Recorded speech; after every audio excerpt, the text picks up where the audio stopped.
Today on episode 840 of the School of Podcasting, I need to let you know that this is a clean show, but there are some bleeps where I bleeped out naughty words. And it's interesting because the question of the month is, when do you come back to those subjects that your audience may want to hear? And I'm actually doing that. So I'm going to look forward to answering that question next month.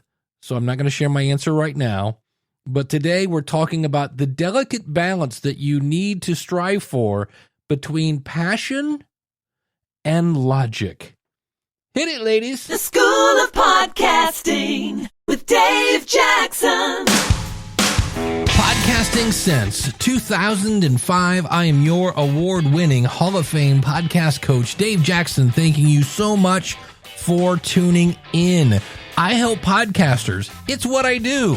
If you want to check out my website, schoolofpodcasting.com is where I help you plan, launch, and grow your podcast. You can use the coupon code LISTENER, that's LISTENER, when you sign up for either a monthly or yearly subscription. And I thought for today's quick tip, I wanted to let you know that I put my money where my mouth is.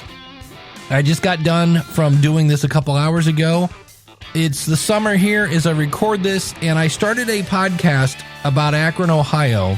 Why? Because I wanted to experience this, see what I could learn, because I know this is kind of a genre, and I've never done one, and it will give me insights and help me be a better podcast consultant. And so there I was, venturing into downtown Akron, where they're having some sort of show of, whatever it is, some sort of festival. And I don't mind talking to people I don't know at a podcast event, because I can just walk up to you and go, hey, so what brings you to the show? And then you'll talk and then I'll listen. But I don't know any of these people. And it was actually called the Weirdo Festival. And I was like, well, I am a little weird, but I still don't know these people. Bottom line is, I also did this last night and went to a different festival. And here's a novel idea. The more you do this, the better you get at it. Because I know it sounds weird because I'm a podcaster. I'm kind of introverted. And so today was much easier than yesterday. Handed out quite a few business cards today and just asked people, I go, do you listen to podcasts? And they're like, yeah. And I was like, oh, cool. Would you listen to one about Akron? And they're like, yeah, maybe. I'm like, here's my card. And now, is that going to give me a ton of listeners? Nope. But my guess is I might have got one. And one is better than none when it comes to growing your audience. So when it comes to growing your audience, it comes down to knowing who your audience is. So in my case, that's people that live in Akron, Ohio, that don't care about sports and kind of prefer something a little more happier when it comes to their news, but want to know all those little things that are going on in their city that they may not know about. So that's my audience. Okay, go to where they are. Well, they happen to be downtown at a festival, so I know those people live in Akron, Ohio. I went down, I made friends with them, and in this case, I still kind of use the same line. I go, so what brings you to the show? In this case, the weirdo, whatever it was. And then I would shut up and listen, and then I would ask them, do you ever listen to podcasts? So I went to where they were, I made friends with them, and then I told them about my show. And I actually met some business owners there that I want to interview for the show and a couple other things, but that is in its simplest form how you grow your podcast. The one thing I wish I would have done, so here again, we can always learn, is I should have said, I do a podcast about Akron, Ohio. What would you like to hear in it? I should have used this time to do some research on what would you like to hear. That's what I should have done, and I will do that next time. All right, so today is going to be one of those different podcasts, and you're like, oh, here we go. I know. I'm not going to focus on getting you more downloads. I want to focus on getting you healthier, and in this case, we're going to talk about mental health. And I've talked about this a little bit in the past, so that might lead you to ask, well, why? Why are we talking about mental health again? Because in the same way that social media doesn't show you the truth behind people's lives, because if you look at Facebook, everything is wonderful, or whatever that one Lego movie was, everything is awesome, right? And there are podcast consultants out there who are selling hope. not strategies, for 3 easy payments. And sometimes they're not really rooted in reality. And don't get me wrong. I mean, I have a segment of my show called Because of My Podcast. And that's to make you hopeful, to kind of make you think, hey, if they can do it, so can I. But I hope you're also listening when I say things like creating a podcast is easy. Easy. But however, creating a good podcast, that's going to take a little effort. And I do have some additional things to throw in from the last time we talked about this. And this is just on my heart. A couple of things hit me and I was like, man, I want to talk about this. So another reason I want to talk about this is I ended up down a rabbit hole on YouTube. You ever do that? And you just look up and you're like, how did I end up here? And what it was, I ended up doing kind of quasi research on successful YouTubers. And I know you might be saying, isn't this a podcast? I know, but they are content creators. So we're talking people with hundreds of thousands of followers and maybe even in some cases millions. And here's the thing that I was like, I want to talk about this. They were absolutely miserable. And you can see this. I'll put a video of this one woman who, since she was like in 6th grade, wanted to be a YouTuber. And she was very successful. She got millions of subscribers within like 6 months and just totally flamed out. It was like, I don't understand this. This is what I've always wanted my entire life, and I am miserable. This is all I ever wanted. And why the fuck am I so unhappy? It doesn't make any fucking sense. You know what I mean? Because, like, this is literally my fucking dream. And I'm fucking so unhappy. It doesn't make any fucking sense. It's so stupid. It is so stupid. And these are young kids. And they are working in some cases 5 a.m. to 1 a.m. to please the almighty algorithm. All I was doing was creating content. One person said, I had more money than I could spend and I was super depressed. I had to quit everything and take a break for 2 years. Here's another one, 268,000 subscribers. And he said, I'm so sick of this career. I would love to do literally anything else, but I've invested so much time and energy into this that it's the only career path that I have any real skill in. I'd have to start all over again. And so the better we see the warning signs, the better we can plan our lives to make sure that we can exist both mentally and physically in the podcasting space. Some of us do this as a hobby and we get sucked in and then we start doing things like working from 5 a.m. to 1 a.m. So it's one of the things that I was like, we should probably talk about this. And there are a couple things. I made a mistake about a month ago and I really beat myself up about it and was like, how, like you're Dave Jackson. You've been doing this since 2005. You're a Hall of Fame podcaster. And I didn't even follow my own advice. I was like, wow, that was really dumb. So what I want to talk about today is the balance of passion and logic. And that's a delicate balance. I am a very logical person. Now, look, I can be very emotional. They're not exclusive. But when it comes to getting things done, I need them to make sense.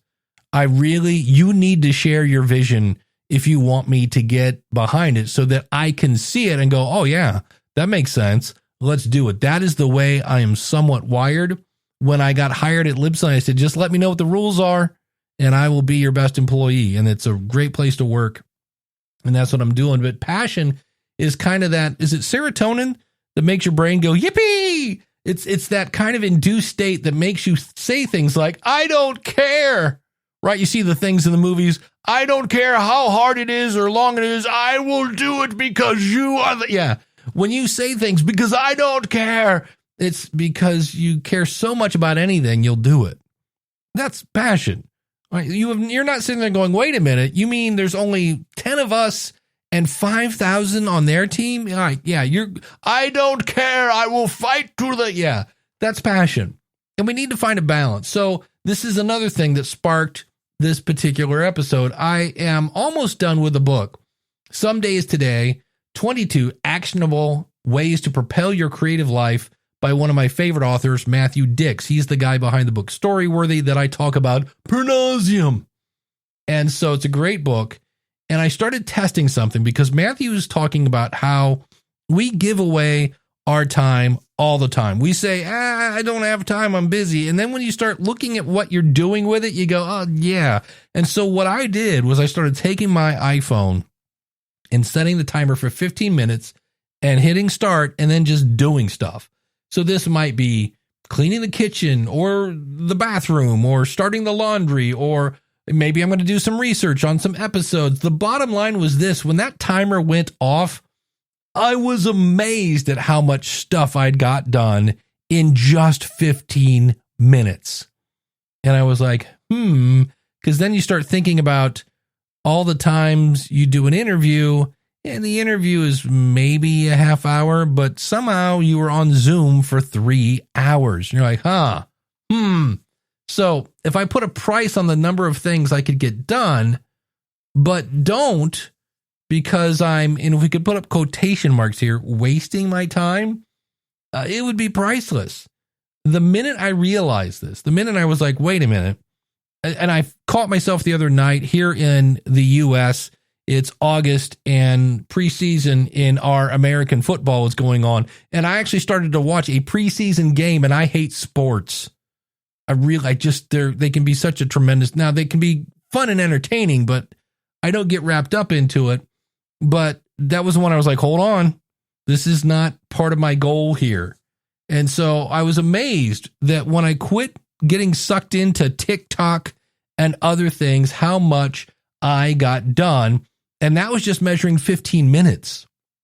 So if you put a price on the number of things, again, that you could get done, but you don't, you'll be amazed. And the minute I realized that and started guarding my time a little more, I became instantly more productive. And again, this is from the book Someday is Today, 22 Actionable Ways to Propel Your Creative Life. And I've told this story before, and I'm going to keep it kind of brief, well, as brief as I can keep it. I started a podcast about podcast trailers. It was called the Podcast Trailer Show. And everyone seemed to be making trailers, and I thought, hey, this will be a fun show. And as I wasn't creating the content, I was just assembling it, I really thought these quick 5-minute episodes would take start to finish, maybe 20 minutes, maybe 30 minutes to assemble. And the last one I did took me over an hour because the promos weren't that easy to find. They weren't that good. And I was just like, So enter our good friend, Ben Franklin. Here's a guy that helps with that passion and logic because he's bringing the logic. And I've always been told, at least, that Ben Franklin made decisions by creating 2 columns. One was pro, one was con. And I thought that was it. It turns out it's not. You're supposed to, I guess, analyze the list and give weightage to each item. So this is a 2, this is a 3, this one's maybe a 1. Then compare the items in pros and cons with the same weightage. Strike out the items with the same weightage. After that, remove from the list all the items with 1 pro that would equal in weight 2 cons. And I was just like, wow, that sounds carry the 5, divide by pi. Wait, what? So I was like, I just like making a pro and con list and doing it on paper so I could see it. That's basically what I did. And when I did that, I was like, yeah, what's my goal? Like what? And it's really important to know your why. And my goal is to make the School of Podcasting the place, hands down, that people come to learn about podcasting. And I was like, while I'm meeting new podcasters doing this, I slotted 30 minutes. It's taking me twice that, if not more. What's the return on this? Not enough. So the logic part of me went, yeah, I don't think so. And that show was gone. I thank my audience for listening. I said, if you want to find me, I'm over here, and left it at that. If you want to learn more about Ben Franklin and making decisions, I would send you over to the show, Live Well and Flourish. This is from a student at the School of Podcasting, Craig Van Slyke. And his show is called Live Well and Flourish. And I'll have a link to where he talks about Ben Franklin out at, again, schoolofpodcasting.com/840. But here's another one. The Logical Weight Loss Podcast was a show I started off to hold myself accountable. And the idea was for me to lose weight. And while at first it kind of did, looking back, I think I did that show for 8 or 9 years. And in the end, it didn't. I'm actually way heavier now than, well, thanks to COVID too, if we're looking for excuses. But here's the thing. I had like 4,000 people. It was so hard. That's that passion. Like, I had a lot of people listening to that show. But in the end, it really wasn't doing what it was set out to do. Help me lose weight. And it wasn't bringing me members to the School of Podcasting. And so I was like, well, is this helping doing the Logical Weight Loss Podcast? Is this helping me make the School of Podcasting the place to learn how to podcast? And I went, no. And so I told the audience I would be going on a whenever I feel like it schedule, where that used to be for a while. For the longest time, it was every Monday. And now it's not. And that took the pressure off me. And nobody punched me in the face. And I told him, I said, look, there are hundreds of episodes in the back catalog. Go listen to those. So I now have extra time.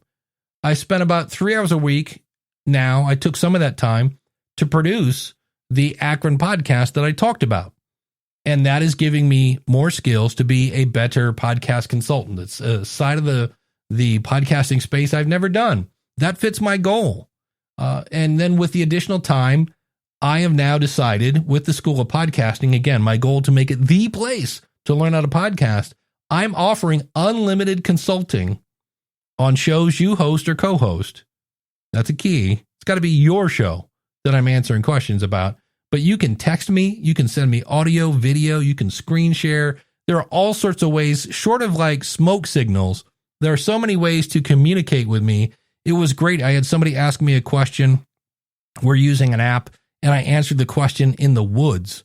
Like I got a notification. I just fired it up, made him a video and sent it back. And he was like, I can't believe I got an answer that quick. And I'm like, yeah, because I want the School of Podcasting to be the place where people learn how to podcast. And I've updated the School of Podcasting back end to offer a better experience and a stronger community.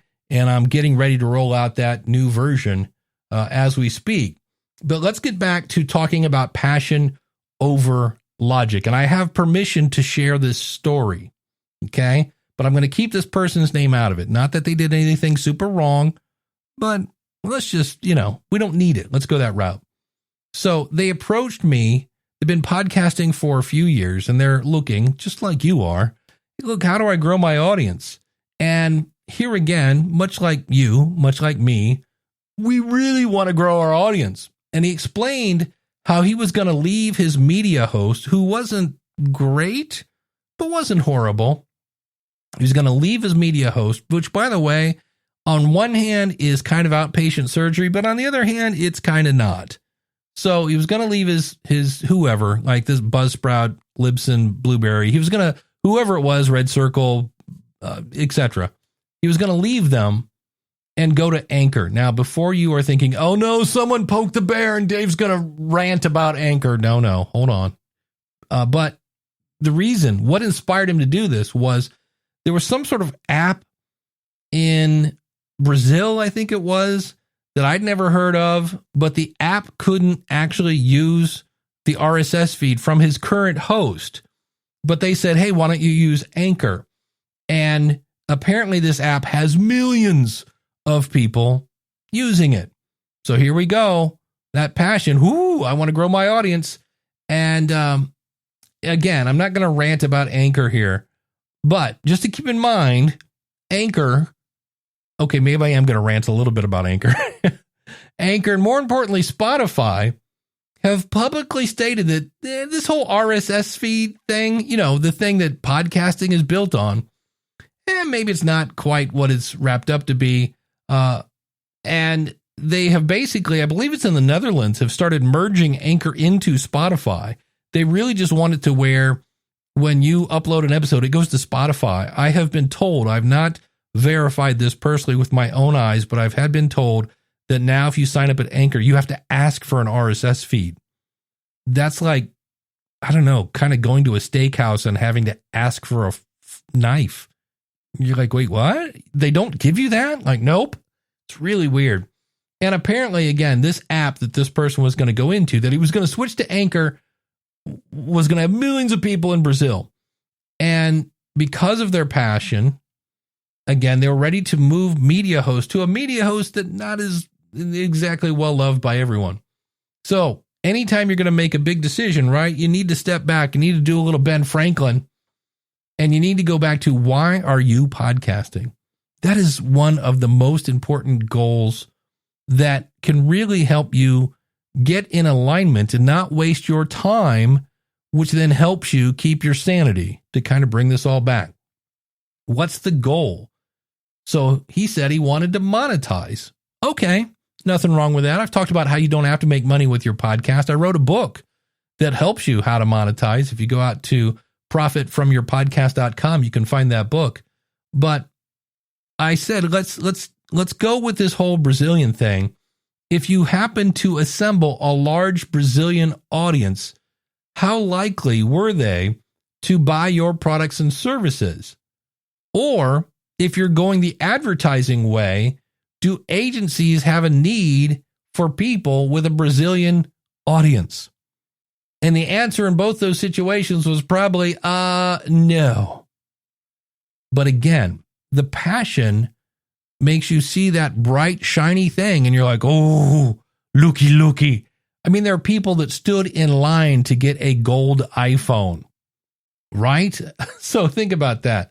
And I also then said, hold on. Are you listed in all the current directories before you go moving to a new media host to get into one directory? And the answer was no, because sometimes we get so focused on growing our audience, we forgot to do kind of the low-hanging fruit. And so make sure you're in iHeart and Amazon Music, which just added stats, by the way. That'll make you sign up. What stats? Oh, yeah.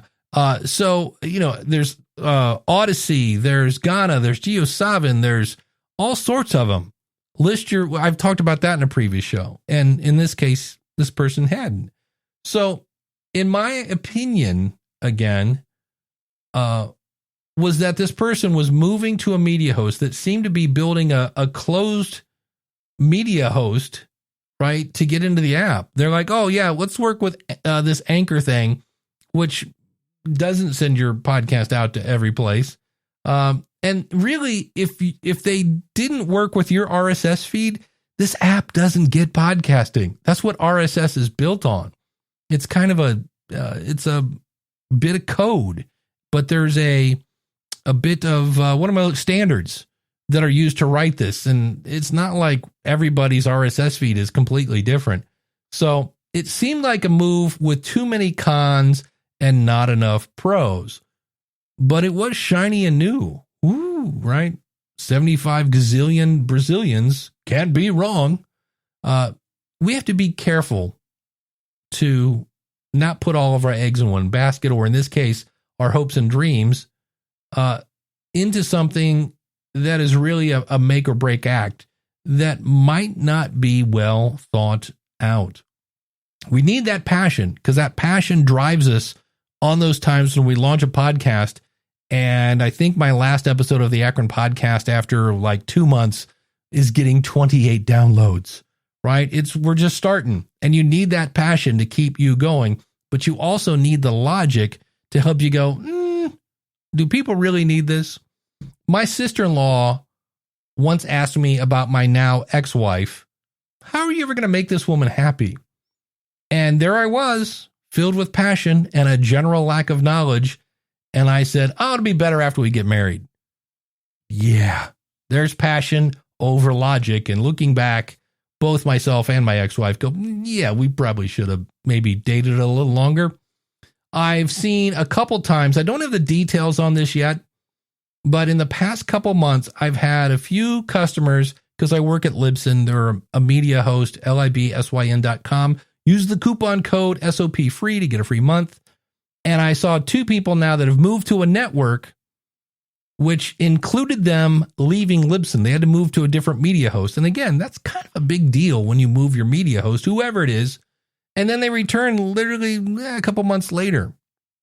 And I'm still, again, working on the details, but I'm pretty sure this may be passion over logic. Because when we get asked by a network, we're like, ooh, they like me. They really, really like me. And so we jump in before we go, well, hold on a second. Who owns the content? Do I have to change media hosts? And on that one, and I'm not saying this because I would say this if it was anybody from Captivate or Buzzsprout or whoever your media host with, never, ever forget you are in control. They are asking you because you must be doing something right. Because if you weren't, they wouldn't ask you to be part of their network. And you're in control. In the same way that I've said before, you're in control. If your guest shows up with awful audio, you go, nope, not on this show. Sorry. And so never forget that you're the person that's put in all this hard work to get that audience, and people are trying to get to that audience. And when they go, yeah, but you got to leave and come over here to this media host, you might want to try going, yeah, I'm not going to do that. And then they go, well, yeah, but we need you to. And you go, yeah, I got X amount of downloads a month. I'm not doing that. And see what they say. Because there was a company that did that, and there was a couple that went, yeah, I'm not leaving. And they went, yeah, but you need to move over here. And they said, yeah, we're not leaving. And yeah, they didn't have to move. So just keep that in mind. And also when it comes to networks, remember, networks don't make shows big. They make big shows bigger. So that again might be a case where you need a little bit of passion and you need a little bit, well, actually a lot of bit of logic. I want to go back to the book, Some Days Today, 22 Actionable Ways to Propel Your Creative Life. And I realized that this may sound like me just saying, you need to say no to everything. If you look at where you are today, this is going to get kind of heady. So in a minute, you're going to go like, whoa, that's so true, dude. But you are the accumulation of all your previous decisions. Whoa, dude. Yeah, I know. I get it. But think about it. It's true. And you're like, no way, man, because my parents were strict. Okay, your parents were strict. Did you sneak out at night? Oh, dude. Yeah, I get it. So when I say that, though, I'm saying it because not all those decisions were great. So when I say, maybe you shouldn't do that, or maybe you shouldn't do this, okay. Sometimes it's those mistakes we make that actually make us who we are.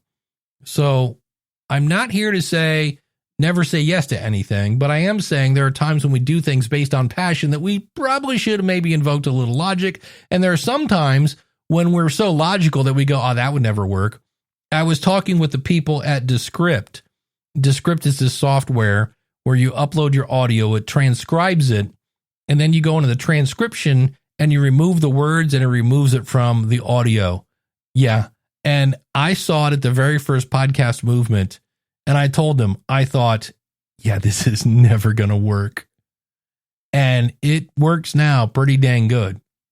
And so had I been the person behind a script, I would have said, yeah, this is never going to work. Kill it. But they had the passion and they pushed through. So you kind of need a little bit of both. Let's go back one more time to the book. Someday is Today. Links in the show notes again, schoolofpodcasting.com/840. Someday is Today, 22 actionable ways to propel your creative life. And in this case, it's Matthew Dix, who is the guy behind Storyworthy. He's one of my favorite authors. He said he's organized compliments. He's a elementary school teacher. He's a person that helps people with stories. He does all sorts of fun stuff. And why? Because he said yes. We'll talk about that in a minute. But when people give him compliments, he's gone through and organized them. So this goes back to people burning out and having stress. And we have a tendency to remember just the bad stuff. If you ask any podcaster, if you're going to Podcast Movement or wherever, ask them what their 1-star review is. If you ask me, I'll say a really bad show for a really bad product. I can quote that like scripture. Now ask me to quote a 5-star review and I can't do it. We just tend to remember the bad stuff. But if you take a second you can probably remember the positive stuff. I remember once, I'll give you an example, that you can remember positive things. I remember where I was attending a mega church for a while. Mega church. And I applied to some small groups because they were so mega, you had to like break off into small groups. And yet I never got a call back. Like, hey, I applied for the men's business meeting thing and and you had to fill out this whole questionnaire about yourself and why you wanted to join the group. And so I thought they might have lost it. And so I filled out the questionnaire again. And again, I got no response. And I was like, I'm starting to think like, do I not shower enough? Or like, I'm starting to take this a little personal. And then I found out that the reason I kind of felt like it was personal is because it was personal. Yeah. Have I mentioned that I think Jesus is cool, but I hate religion? Yeah. This might feed some of that. And it turns out that one of the leaders of the groups thought after reading my resume that I would come in and try to take over the group. And I had never met this person ever. In fact, I'd only spoken to 2 people at that church, the usher who always ushered us in and one other, I think the pastor once. And it really kicked me in the privates in a way. I really was like, wow, I feel singled out here. Like, why don't these people like me? What did I do to them? Kind of thing. And so there's the negative stuff, right? I can remember that very clearly. But if you think about it, you can remember the positive stuff too. So at the time we were married, my ex-wife looked at me square in the eyes. She put her hand on my heart and she said, "They don't know your heart." And that one positive statement pulled me out of a situation that really, I was like, what did I really felt like, I don't know. I was some sort of weird, just, I don't know, like everybody hates me, I'm going to go eat worms kind of situation.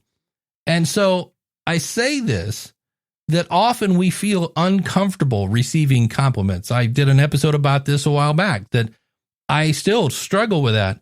And I think part of this is, if you sit down and, do a little Freudian look in your psyche here, maybe your parents weren't, maybe they were kind of stingy with the old compliments, and maybe that's why you didn't get a lot of practice. I don't know. But when you do get something nice said about you, here's what you need to do. And I really want you, if you need to, hit stop and do this now, but find something to put them in. When somebody sends you an email that says, man, that is what I really needed to hear in that last episode. Thanks so much. I think right now I have a folder in Gmail, but it could be a place in Gmail. And it dawned on me as I was putting this together, I'm like, you know what? I think I want to get them out of a Google company, maybe throw them in Evernote. And it really doesn't matter where you put them, but just put them somewhere. You need to have them so that you can go back and look at those when there are times when you're feeling burned out, when you're frustrated, or if you're just out of passion. And they may be exactly what you need. In the same way that one positive comment from my ex-wife erased all the crappy feelings I had, that one email, that one iTunes review, whatever it is, that one positive thing could really help you. But if you don't have them in a place where you can go back and look at them, then you're going to miss the ability to bounce back. And I don't want you walking around feeling like everybody hates you and you're going to go eat worms. And I'm sure they have plenty of protein and they don't have a high carbon footprint or whatever, but no, thank you. Don't want to eat worms. We started off by talking about YouTubers who were burning out. And so the last point I wanted to make here is, and that's what they talked about in a video. Again, I'll have everything out at schoolofpodcasting.com/840. And that is that YouTubers are learning to take breaks. And they had a guy there that actually works on the algorithm. Yes. And if you're in YouTube land, when somebody says, wait, he's talking about the algorithm. Yes. The password is algorithm. Yeah, it's crazy. And they were saying that in some cases, but not all cases, when you came back, you had the same amount, if not more, listeners. And they talked about how people announced they were leaving and then came back, which is always my thing. I try not to take breaks, but if I on other shows, I've taken breaks, I just announce. And I say, I'll come back on this date, and then I come back on this date.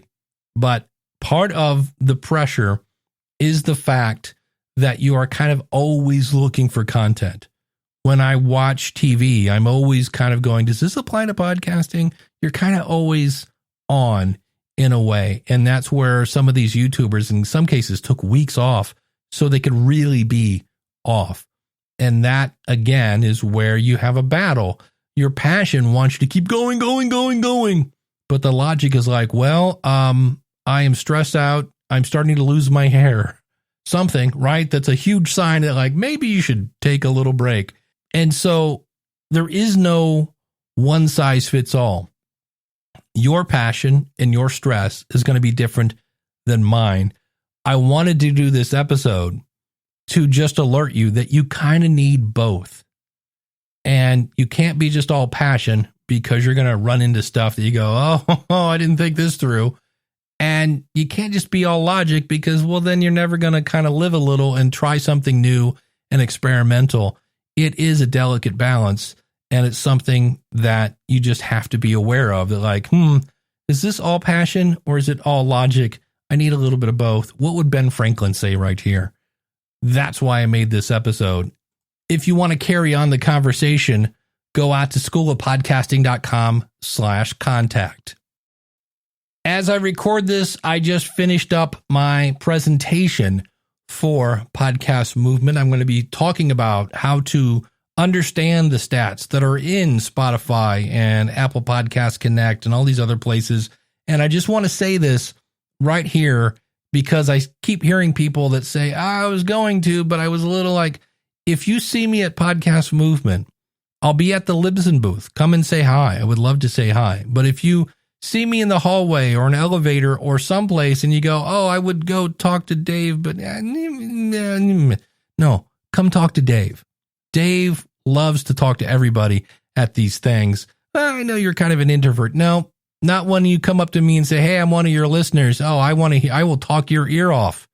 So please do not hesitate. I hope I am an approachable guy. I try to sound approachable. They're like, you're just going to tell me to get off your lawn.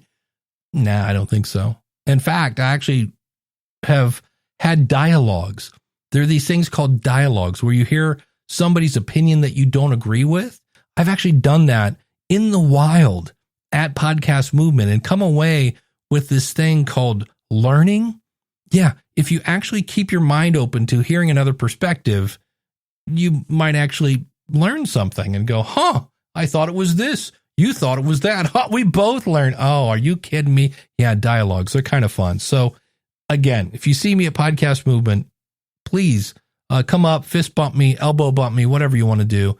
I am happy to do that and happy to see you. So as I slowly open up the doors on School of Podcasting 4.0, I guess at this point, if you want to help me make it the place that people come to learn how to podcast, I would love to have you. Again, schoolofpodcasting.com. Click on the sign up button. Use the coupon code LISTENER, and I look forward to seeing you on the inside. Until then, take care. God bless. Class is dismissed. If you like what you hear, then go tell somebody. If you like what you hear, then go tell somebody. If you want to learn more about Ben Franklin and making your mouth is awful. I want to go back to the book Some Days Today. 22 actionable ways to propel. Why can I not say propel? Propel